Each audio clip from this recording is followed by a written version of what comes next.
Welcome to Millennial 2020 here in London, the future of business and particularly e-commerce. A busy 2 days held here at the Truman Brewery in East London. I'd like to introduce you to two people, the organisers. Let's talk to Rupa Ganatra first. Rupa, what's been the theme of these 2 days? So really it's about the changing business landscape that large brands, retailers and companies as well as smaller companies are facing right now. So the way that today's customer is changing, the way that they want to interact with brands, how they want to shop, all of these things are changing at such a fast pace that the idea is to put lots of great content, lots of great companies and really help everyone kind of figure out what the future looks like for their business. A lot of the companies here aren't so recognisable. Why are they the future of e-commerce? So on the future of commerce, basically we split it up into e-commerce, retail, marketing, and each of these solution providers are a piece of the puzzle. So we curate the whole experience so when large brands and retailers, so PepsiCo, Unilever, all of the companies that come to this event are looking at who should we be working with to going forward, whether it's engaging today's Chinese customer, whether it's talking to a new customer in a new way, using all your social content and how can you convert that into sales. So each of those pieces of almost like the puzzle that you need to know about are these companies that we curate, we work with them, and we run a meeting program to help brands and retailers discover their future commerce partners. 3,000 people here over 2 days. Who is attending this sort of event? So we have a lot of big brands, big consumer goods brands. We have a lot of retailers. So if you look at the top 500 retailers across Europe, you've got a good presence there. We've also got a lot of the smaller businesses and online retailers here as well who are coming to figure out the niche that they've created in the market. And then on top of that, we have venture capitalists, investors, we have startups, we have the whole kind of ecosystem that is in this commerce landscape. Thank you. Simon, you're the other founder, if you like.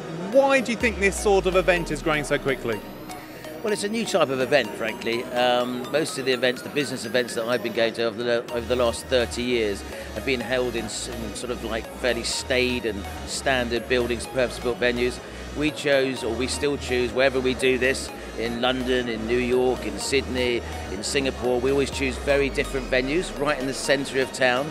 And we try and be much more of an experience so that we do meeting concierge services, we have interactive showcases instead of standard exhibition pods.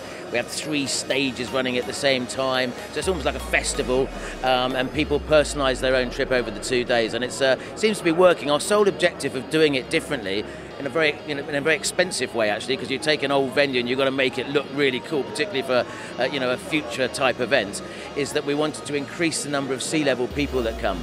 Over the last 4 shows over 3 different continents, 30% of those 3,000 people that come are CXO level, so we're very pleased. And more to the point, a lot of these people come back after the first day to actually set up yet more meetings. Why do you think it's been so successful?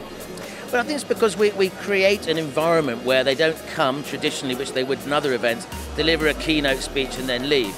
So there's plenty of space here to do meetings, private spaces, there's fabulous food, there's incredible Wi-Fi, it's right in the centre of London. So the idea is that they come for 2 days and they stay for as much of that time as possible.